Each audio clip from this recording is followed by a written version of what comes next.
So I've had a nice little break from the channel, a nice Christmas and New Year and all that kind of stuff.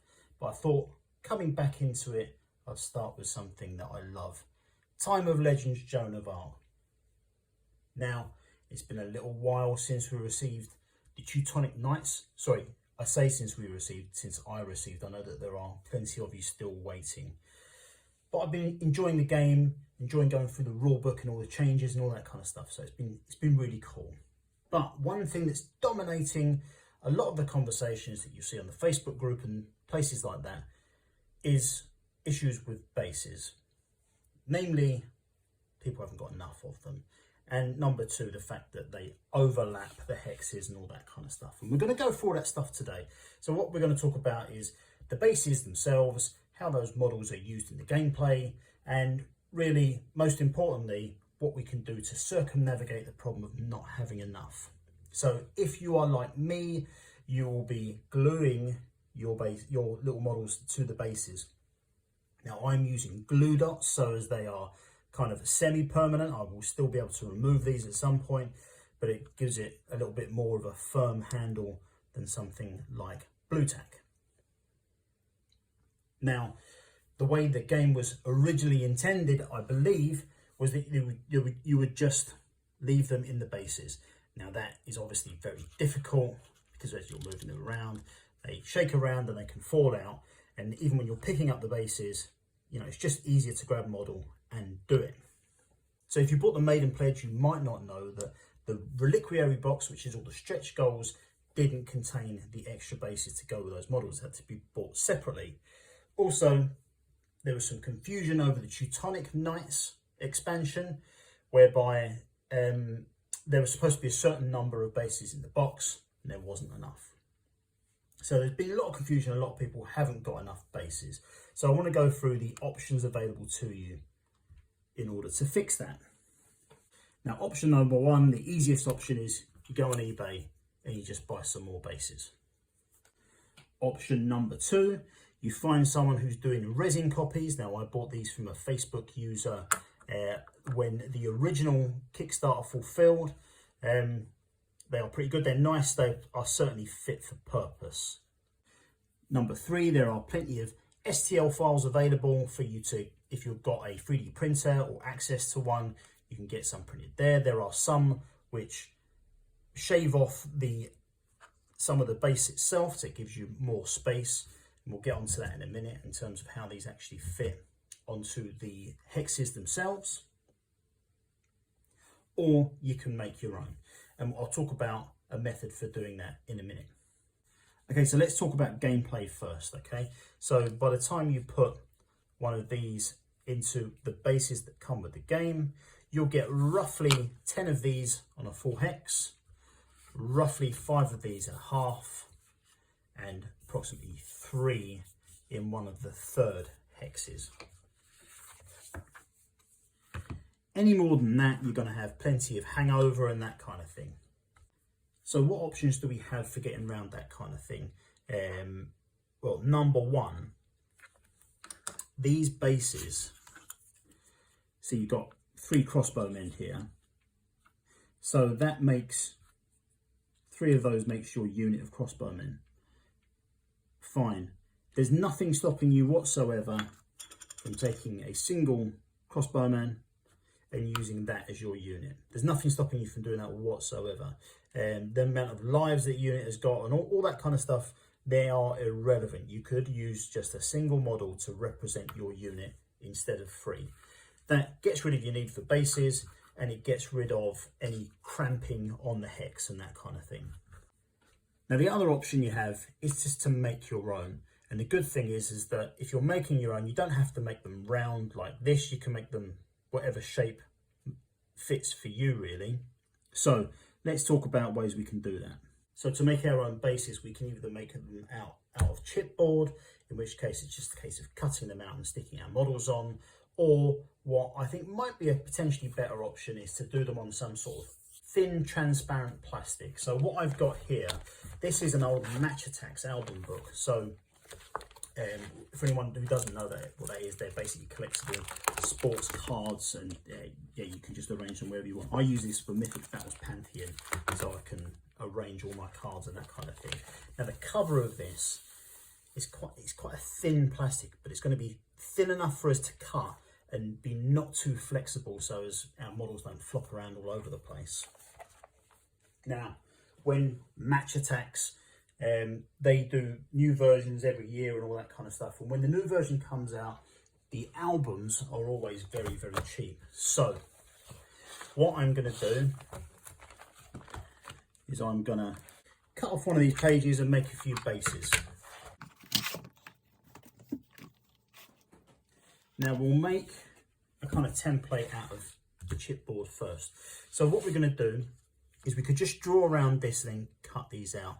But what I want to do is I want to try and find a method of which we can use as little material and reduce the size of the base as much as possible, so that we can maximize the amount of units that we can get onto our hexes and that kind of thing.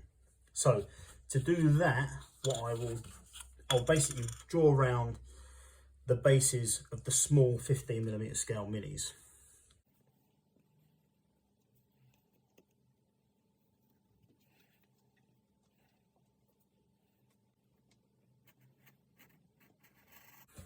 Okay, so that's our basic base there. So what we can do is we do a little size comparison with the actual plastic base. You can see that some of the sides have narrowed, so it will give us a little bit more space on the hex.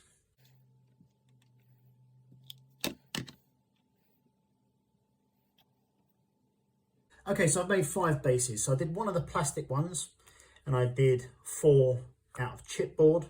And what I actually did was I glued them down with hot glue. Now that sounds pretty dangerous, so I'll show you at the end why that doesn't really matter. It doesn't damage your miniature in any way. We'll go through it at the end just to put your mind at ease. So I did one on the plastic base. That looks pretty good, so you can still see the artwork from the hex underneath, so that's fine. But what has it done for the space on the actual hex? So we're looking at one of these little third hexes here. So previously based, we used to be able to get really just 2 on there, but you know, with a bit of overhang you can get 3, maybe 4. That's with overhang. So with the ones that I've just made, let's have a look to see how many we can get out of that.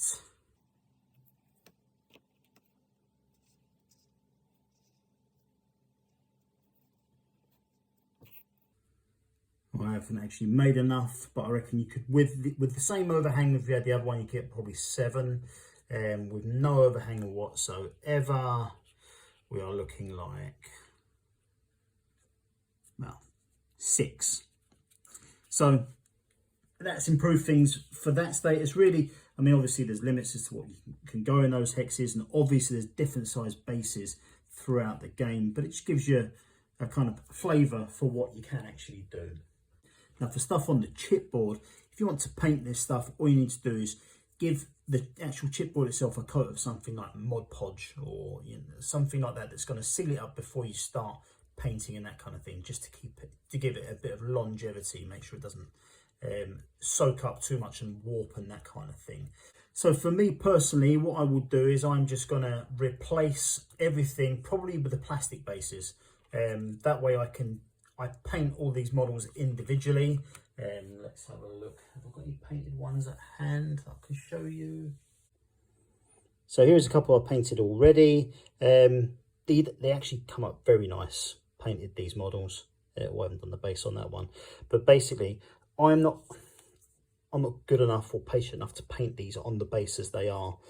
So I'll paint them all individually, and for that reason, that's probably why I'm going to go with that plastic base.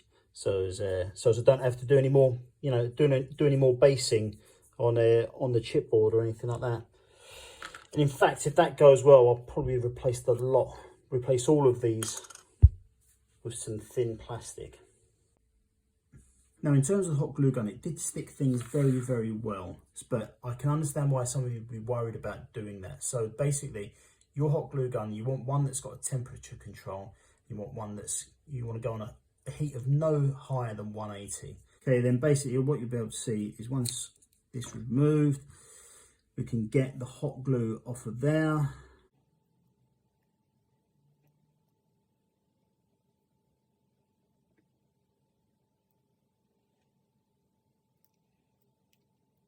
There you go, all removed, no damage whatsoever to the miniature. So obviously you've got to mean it when you glue them on, because it is, you know, it's a bit of a pain to get it off. But yeah, it won't damage your miniature in any way. It won't warp it with the heat or anything like that. But again, like I say, use a fairly low heat on it, no higher than 180, I reckon. So that's kind of it really. So that's all the options we've got. There's one more option you've got. That is that if you've got the Teutonic Knights expansion, the missing bases from there, I'm almost certain that Mythic Games will make the decision to just ship them out to everyone, because I'm pretty sure it was an error on their part. If you didn't get the extras from your core pledge, so you got the ones that were in the core box but not in the reliquary box, those are going to be available to purchase later on the Mythic Games web store. Now, in terms of the wider game of Joan of Arc, so I did start working on a review of the 1.5 rule set, but since that doesn't have a future anymore with Mythic Games, I've kind of paused work on that. I may come back to it, but yeah, I want to see what happens with the author, see if he's going to continue the game, if there's going to be a future for it. And so from that perspective, I'll definitely start doing more content on it.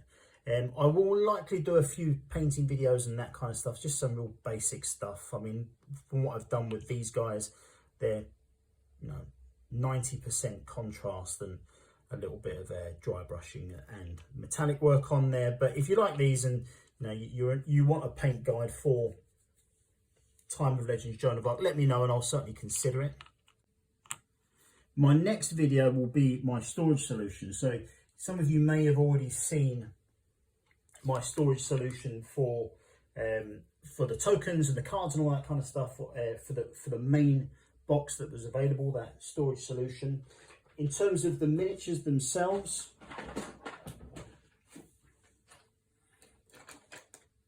I've got them all stored separately in boxes like this. They're all separated out. These are kind of dice that have been glued down. I'll show you one. Glued down with glue dots, again invaluable for this game, but yeah, enough so as they don't move too far and they'll stay where they are. So I'll be doing a separate video on that, because I have got storage solution for the full game with all the minis, which is fairly easy to put together. If there is any other Joan of Arc content that you would like, which isn't available at the moment or anything like that, let me know and I will definitely consider doing it. I love the game so much, and it certainly won't be fading away from my gameplay and my collection anytime soon. So I enjoy doing content for this game. So if there's anything that you would like, let me know and I will certainly consider it. So best way to let me know is by dropping a comment in my YouTube channel, because I keep an eye on that all the time. But I will leave it there. So if you want more content from Joan of Arc, drop a subscribe and it will be coming very soon. My next video from, well, I say Mythic Games, but Mythic Battles Pantheon, is I'll be going through a bit of a buyer's guide for Mythic Battles Pantheon. So anyone who's buying Ragnarok and they're thinking about loading up on expansions for Pantheon, so it'll be a bit of a buyer's guide for that while the pledge manager is still open. I think it's still open until the end of March. So that video will be coming up at some point next week. But thank you very much for watching, guys. Much, much, much appreciated. I'll see you all very soon. See ya.